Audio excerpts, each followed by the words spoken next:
Livro narrado e elaborado por Cristiane Batista, Grata. Estranho culto da morte na psicanálise. O pseudo-instinto. Deleuze e Guattari. Como é curiosa a aventura da psicanálise. Ela deveria ser um canto de vida, sob pena de nada valer. Praticamente, ela deveria nos ensinar a cantar a vida. E eis que dela emana o mais triste canto de morte, o mais desfalecido, e a apopeia. Desde o início, com seu obstinado dualismo das paixões, Freud não deixou de querer limitar a descoberta de uma essência subjetiva ou vital do desejo como libido. Mas quando o dualismo virou instinto de morte contra Eros, não se obteve simplesmente uma limitação, mas uma liquidação da libido. Reich não se enganou, ele foi talvez o único a sustentar que o produto da análise deveria ser um homem livre e alegre, portador de fluxos de vida, capaz de levá-los até o deserto e descodificá-los, mesmo que esta ideia tomasse necessariamente a aparência de uma ideia louca em face daquilo em que a análise se transformara. Ele mostrava que Freud tinha repudiado a posição sexual tanto quanto Jung a de ler. Com efeito, a consignação do instinto de morte priva a sexualidade do seu papel motor, pelo menos num ponto essencial que é o da gênese da angústia, dado que esta deve em causa autônoma do recalcamento sexual, em vez de resultado. Com isto, a sexualidade como desejo deixa de animar uma crítica social da civilização, esta é que, ao contrário, acha-se santificada como a única instância capaz de se opor ao desejo de morte e como, voltando em princípio a morte contra a morte, fazendo dela uma força de desejo, pondo-a a serviço de uma pseudo-vida por meio de toda uma cultura do sentimento de culpabilidade. Não há por que recomeçar esta história, em que a psicanálise culmina numa teoria da cultura que retoma a velha tarefa do ideal ascético, nirvana, caldo de cultura, julgar a vida, depreciar a vida, medi-la pela morte e só guardar da vida o que a morte da morte nos deixar, sublime resignação. Como diz Reich, quando a psicanálise se pôs a falar de Eros, todo mundo suspirou aliviado, pois sabia-se o que isso queria dizer, e que a partir de então tudo se passaria numa vida mortificada, dado que Thanatos era agora o parceiro de Eros para o pior, mas também para o melhor. A psicanálise deve à formação de um novo tipo de padres, animadores da má consciência, é dela que se está doente e é também por ela que se curará.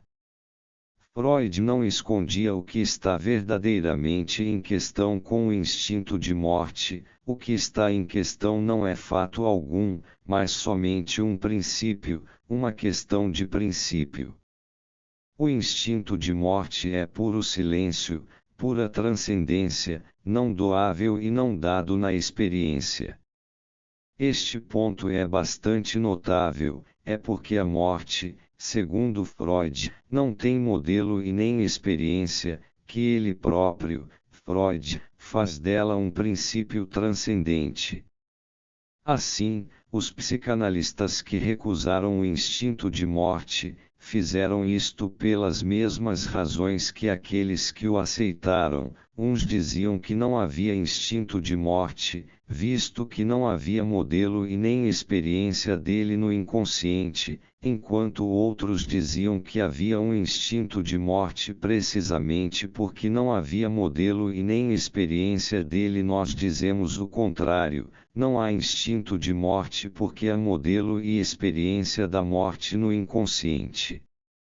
Então, a morte é uma peça de máquina desejante, peça que deve ser julgada, avaliada no funcionamento da máquina e no sistema de suas conversões energéticas, e não como princípio abstrato. Se Freud tem necessidade do instinto de morte como princípio, isto acontece em virtude do dualismo que reclama uma oposição qualitativa entre as pulsões. Você não sairá do conflito quando o dualismo das pulsões sexuais e das pulsões do eu tem um alcance apenas tópico. O dualismo qualitativo ou dinâmico passa entre Eros e Thanatos. Mas é o mesmo empreendimento que continua e se fortifica: eliminar o elemento maquínico do desejo, as máquinas desejantes.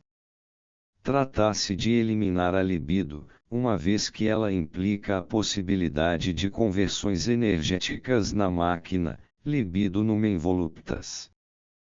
Trata-se de impor a ideia de uma dualidade energética que torna impossíveis as transformações maquínicas e faz com que tudo deva passar por uma energia neutra, indiferente, aquela que emana de Édipo, energia capaz de se juntar a uma ou a outra das duas formas irredutíveis: neutralizar, mortificar a vida.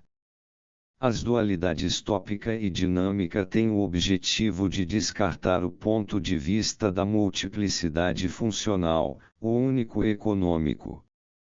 Zonde formulará bem o problema, porque dois tipos de pulsões qualificadas molares funcionando misteriosamente, isto é, edipianamente, em vez de N genes de pulsões, 8 genes moleculares, por exemplo, funcionando maquinicamente.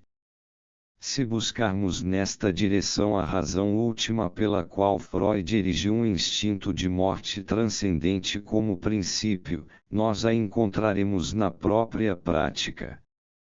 Com efeito, se o princípio nada tem a ver com os fatos, ele tem muito a ver com a concepção que se faz da prática e que se quer impor. Freud operou a descoberta mais profunda da essência subjetiva abstrata do desejo, a libido.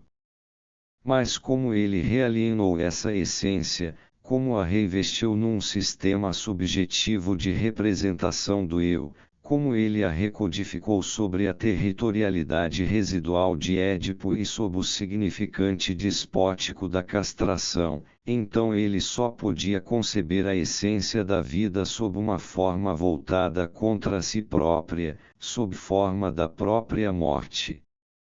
E esta neutralização, este voltar-se contra a vida, é ainda a última maneira pela qual uma libido depressiva e esgotada pode continuar a sobreviver, e sonhar que sobrevive. O ideal ascético é um expediente da arte de conservar a vida. Sim, mesmo quando esse mestre destruidor de si próprio, se fere, é ainda a ferida que o constrange a viver. É Édipo, terra pantanosa que exala um profundo cheiro de podridão e de morte, e é a castração, a piedosa ferida ascética, o significante, que faz desta morte um conservatório para a vida edipiana. Em si mesmo, o desejo não é desejo de amar, mas força de amar, virtude que dá e que produz, que maquina, pois, como poderia desejar a vida o que está na vida, quem quereria chamar desejo a isso? Mas é preciso, em nome de uma horrível Ananke, a Ananke dos fracos e dos deprimidos, a Ananke neurótica e contagiosa, que o desejo se volte contra si próprio, produza a sua sombra e o seu macaco, e encontre a estranha força artificial de vegetar no vazio, no seio da sua própria falta. À espera de melhores dias. É preciso, mas quem fala assim? Que abjeção!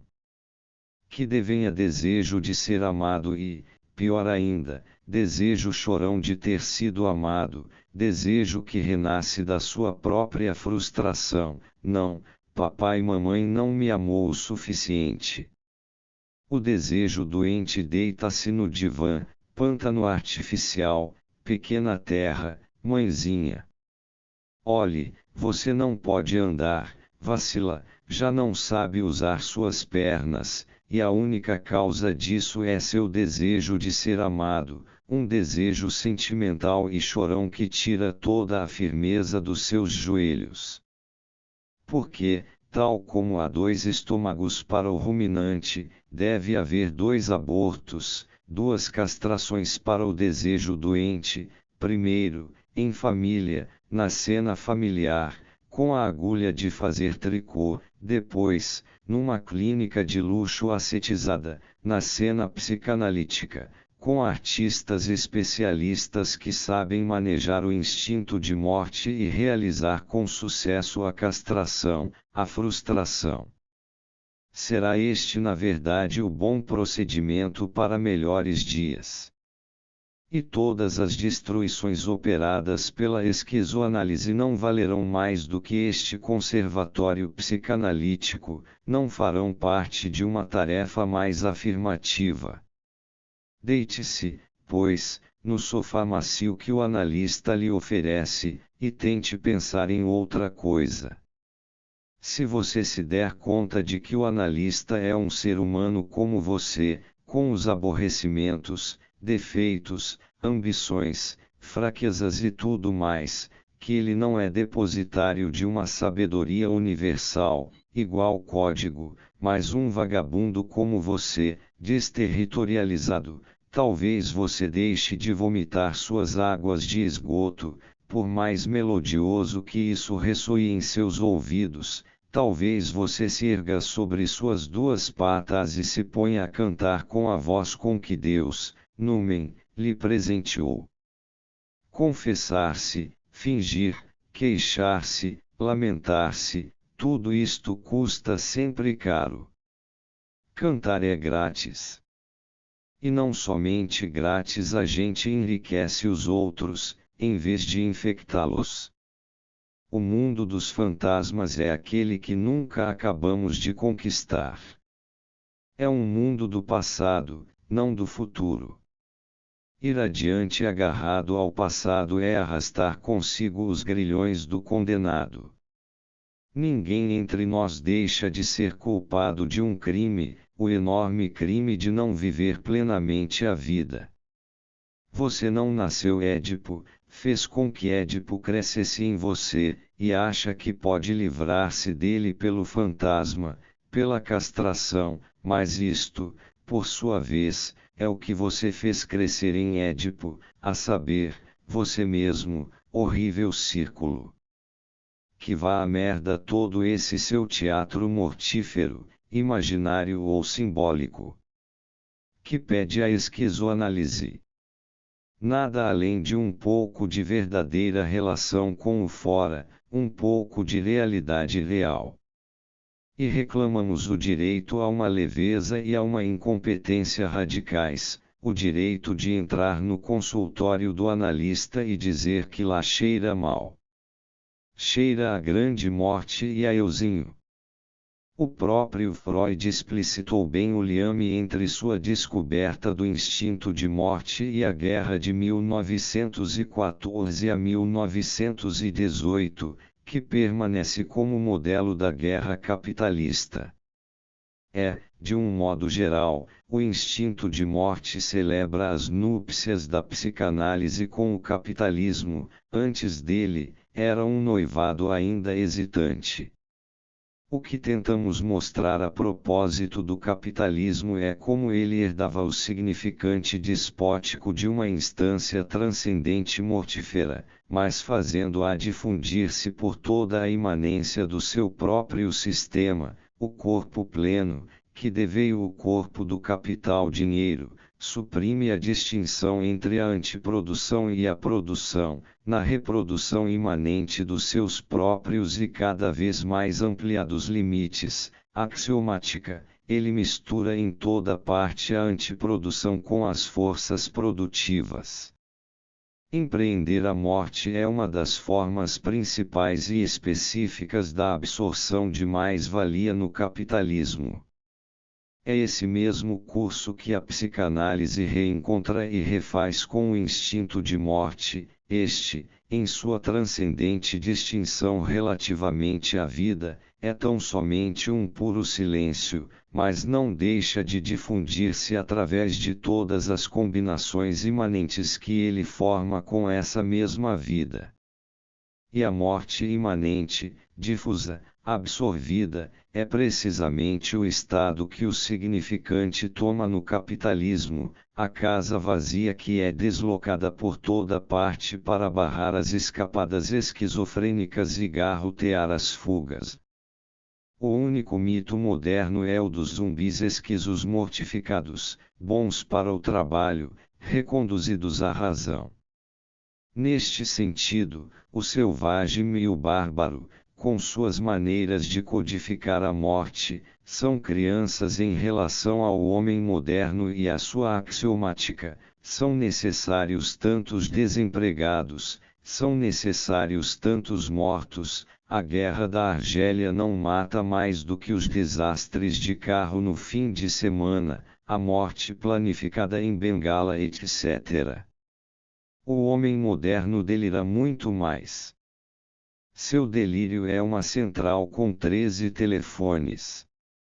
Ele dá suas ordens ao mundo.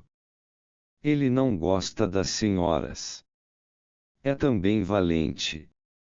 Ele é efusivamente condecorado. No jogo do homem, o instinto de morte, o instinto silencioso está decididamente bem colocado, talvez ao lado do egoísmo. O seu lugar é o zero na roleta. O cassino ganha sempre. A morte também. A lei dos grandes números trabalha a seu favor. Não podemos perder agora a oportunidade de retomar um problema que deixamos em suspenso.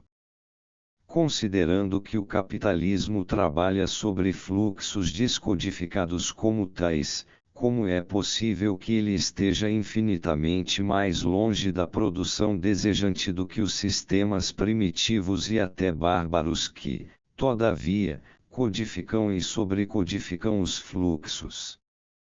Considerando que a produção desejante é propriamente uma produção descodificada e desterritorializada, como explicar que o capitalismo, com sua axiomática, sua estatística, opere uma repressão infinitamente mais vasta da produção desejante do que os regimes precedentes, que, entretanto, não eram desprovidos de meios repressivos? Vimos que os conjuntos estatísticos molares de produção social tinham uma relação de afinidade variável com as formações moleculares de produção desejante. É preciso explicar por que essa afinidade é menor no conjunto capitalista, justamente no momento em que ele descodifica e desterritorializa com todo o seu vigor.